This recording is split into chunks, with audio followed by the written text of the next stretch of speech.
Hey, hey, hey! Welcome to my cozy corner of the internet. This is Nephilim VA bringing you the second chapter of You Either Die a Villain or See Yourself Become a Hero, written by FantasyFreak_2 on AO3.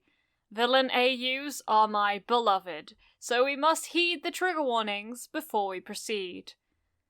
This fanfiction is for mature audiences, with canon-typical violence and a trigger warning for abuse, suicide, murder, bullying, and discrimination. If that isn't your style, then I recommend Shades of Green, which is written by Maybe It's Friendly on AO3. It can be found on my channel! Canon Divergence is the name of the game, with this tale of Class 1A being a class specifically for rehabilitating villains in the making. With that being said, the chapter summary is as followed. The quirk apprehension test happens, just with a bit more cheating. New friendships are formed, and we get to know why a lot of Izuku's classmates are where they are. Now I implore you to sit back and relax whilst I read to you.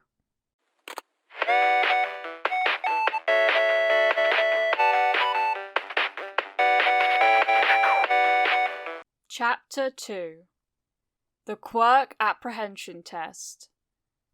At first there was a tense silence as they changed into their sportswear in the boys' locker room.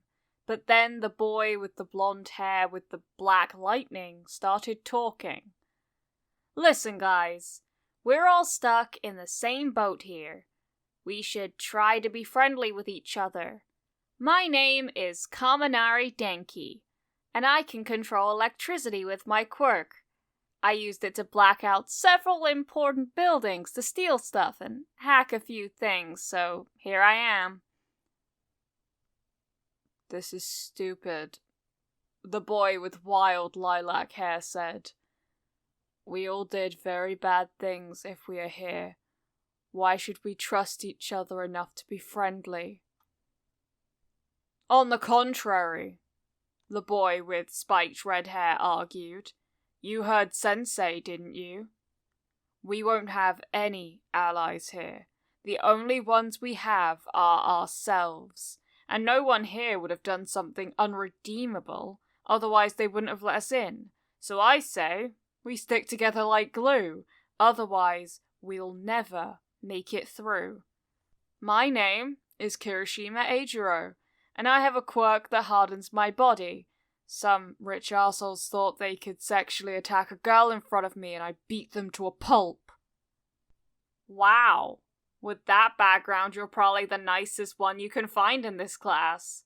And you still want to work with us? A boy with weird elbows said. Well, I'm Sero Hanta. I can shoot tape out of my elbows and use that to stick people I don't like in high places. I put a bully of mine naked above a busy street and ended up here. A blonde boy who seemed to sparkle without anything to explain the effect spoke up. Mon Dieu, I was just too bright for this world, so I broke in a jewelry store and got caught since I started to put on all the jewelry that seemed to be made for me. I guess I should have just taken it and ran, but what can I say? I'm just too sparkly for this world. My name is Aoyama Yuga. Well, I'm Mineta Minoru. I have balls on my head which stick to other people but not me. I'll work together with you too, since I fear they aren't very useful right now. He started looking a little embarrassed. I'm here because I harassed a few women, I guess. I wasn't very nice to them and I just wanted someone to look at me. I guess in the end I tried it with the wrong one. After that, there was silence for a few seconds. No one seemed to want to speak up. Kaminari rolled his eyes and looked at Todoroki Shoto. The half-red, half-white hair together with a scar had been all over the news a few weeks ago. Hey man, can I ask you something? Everyone here knows you're here because you tried to burn your house down while your father was still inside. Every single newspaper wouldn't shut up about you. You aren't hiding anything here. Todoroki's face stayed unmoved. The only reason I am here is to show my father that I can still become a hero after I nearly burned him to death and he tried to ruin me for it. I don't want or need your friendship. Nobody replied. But then Tenya Ida spoke up. I know you all will recognize me from the news as well after I murdered the hero killer in revenge for my brother. I don't regret it, but I also don't think I deserve your friendship or redemption. In spite of that, I will do my best to help everyone in this class so I can at least do some good here after I brought shame to my family name. Izuku thought now was the time to speak up. You all just heard my name and what I did and that I don't have a quirk a few minutes ago. Well, I only got in here for my intelligence and tactical thinking. But I wrote quirk analysis for heroes since I could write, and apparently it was impressive enough to get Director Nezu's approval, so I offer this. I help you all with strengthening your quirks, telling you some good tactics, and helping with homework if you help me get further without a quirk. Kachan growled. You just want help in the test right now so you don't get expelled. Dude, you act like that is only his problem, Kirishima said. My quirk is more or less useless in a fitness test. I say we work together in this to win together.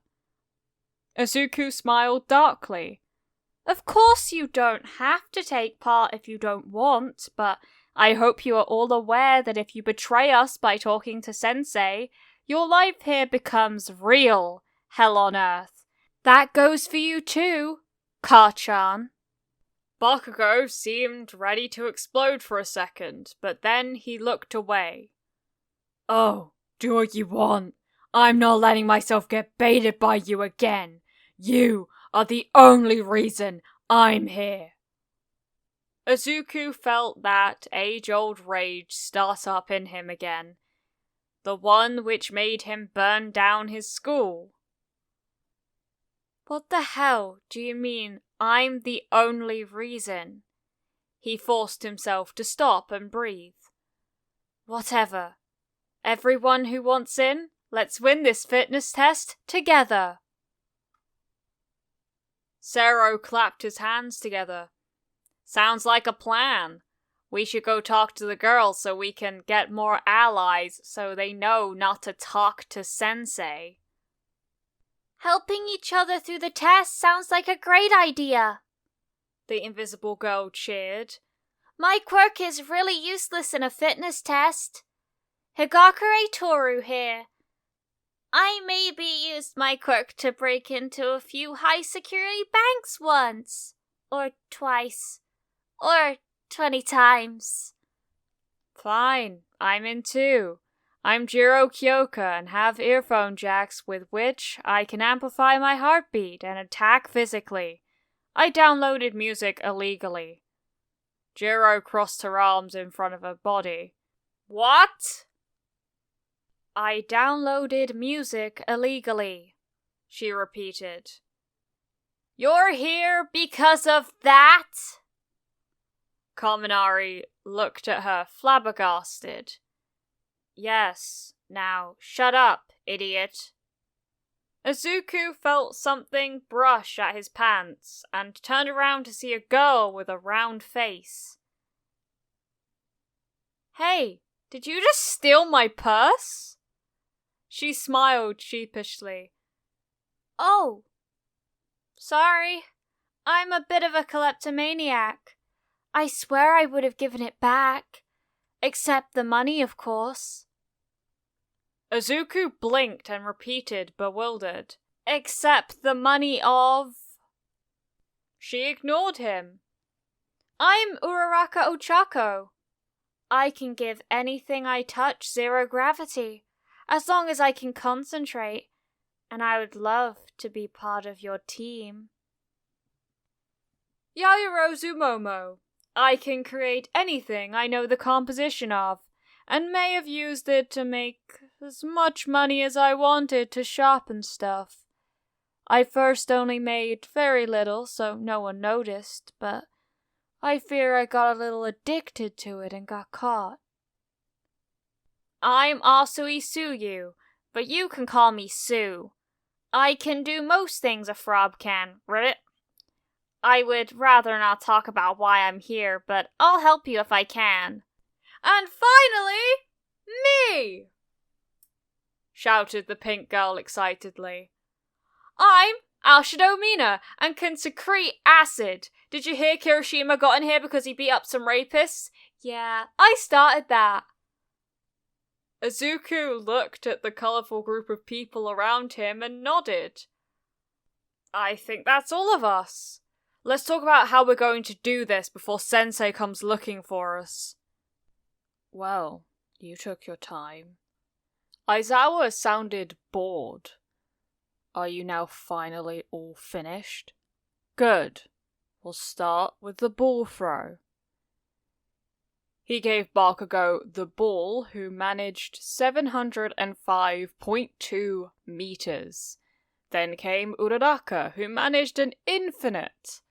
But after she threw it, she stumbled over the table with the balls. Everything fell to the ground, and she apologized profusely while picking up the balls, but she smirked while Sensei wasn't looking. Strangely, everyone after her got an infinite as well. It took 3 further throws, including people without a helpful quirk like Izuku and Jiro, until Aizawa looked at Uraraka. Uraraka, did you use your quirk on the balls? I don't know why I would do that, Sensei. Wouldn't I help the competition? Aizawa sighed. Humor me, and float a ball and release it afterwards, okay? Your file explained you can only float everything or release everything as of right now, so it should end any possibility of cheating. Afterwards came a few people with useful quirks. Suyu used her tongue, Sero his tape, Momo a cannon she made. Shinzo brainwashed Uraraka into throwing again, which was apparently okay. One guy used the immense strength of his tentacles, another one a weird black shadow thing. By now, Aizawa was looking ready to sleep, and Kaminari managed to zap the rest of the balls. Since the test used GPS chips to track how far the ball was thrown, that of course led to confusion. The following students obviously couldn't throw very far. Aoyama maybe managed 20 meters, but it showed as 1,000 meters with Aizawa. Todoroki used his ice to catapult the ball at least 100 meters far, but now it showed 7. Aizawa rubbed his eyes. Okay, I openly admit I don't know how you cheated this time. So let's just stop this and move on to the next discipline. But don't think I won't watch you like a hawk. To Aizawa's chagrin, they didn't make it easy for him. At the grip strength, suddenly new handheld devices appeared out of nowhere that measured everything in a way that showed incredible numbers. At the standing long jump, everyone seemed to be lighter, and when they landed, they stuck exactly there and didn't fall backwards no matter how much they lost their balance. Aizawa, unfortunately, found the tape, but it was stuck to the ground, so they had to move on. At the 50-meter dash and the repeated sidestep, the robots who were filming them were confused by electrical shock. A blinding, sparkling light, tape over their camera, or a long tongue or ear jacks that turned them around so they couldn't film. Every time Aizawa moved a student aside or used his quirk to stop them, the next one would start. Unfortunately, it wasn't so easy to cheat at the disciplines that Aizawa himself overlooked, like the distance run. But he made the mistake. to let the students partner up and count for each other at the seated toe touch and sit-ups, since he didn't want to be there the entire night, watching each one do it, and the robots clearly were tampered with. And no matter how angry he stared at Kaminari's innocent grin, the boy still claimed that his partner Jiro managed 1,000 sit-ups in 10 minutes. After Aizawa tried to repeat certain disciplines, the sun was already going down, and the creative cheating had just begun. In the end, he gritted his teeth and stopped the testing for the day. Afterwards, Aizawa showed the results for every student. Of course, the numbers were just ridiculously high, and Aizawa looked ready to murder them all. Since these results are basically useless, I will simply have to use another method to find out who I should expel. His eyes glowed red again. Either you tell me who planned and helped this whole campaign of cheating, and I will expel them, or I will expel every single one of you. He looked at them one after another with hard eyes. Izuku saw how Mineta began sweating and Bakugo looked fuming, but even then everyone looked back at Aizawa with silent determination. Then Ida stepped forward, with his eyes cast down. Izuku began to worry. With all due respect, Sensei, he looked up, either you expel none of us, or all of us. It seems Izuku's worry was for nothing. He smiled at Ida, who nodded back. Aizawa sneered. Well then, it seems like I'll... He put his hands in his pockets. Have to show all of you your dorms. What? He shrugged. You showed me that you have enough intelligence, creativity, and teamwork abilities that you managed good results in a test in which the cards were stacked against you. Not only that, but you also had each other's backs, even though it could have bad consequences for you. All good qualities in a hero. But Sensei, you said we would be expelled, Tsuyu said. That was a logical ruse. A logical ruse? Now stop taking up so much time and go change so I can show you where you're going to live from now on. Thank you so much for watching this video. I appreciate all the support you've given me. Whoever said that Uraraka definitely robbed a bank in the comments wasn't far off. You, my friend, get a cookie. I am by no means an American, but I do hope that to those of you who celebrate, have a wonderful Thanksgiving on Thursday. I think that's when it is. All credits goes to the original creator of this fanfiction, FantasyFreak_2 on AO3. I would highly appreciate it if you gave this video a like and you subscribe to the channel, and you hit the notification bell to be notified of when I next upload. There is no pressure to do so though. Thank you for visiting my cozy corner of the internet. Keep growing my sunflowers. Mwah!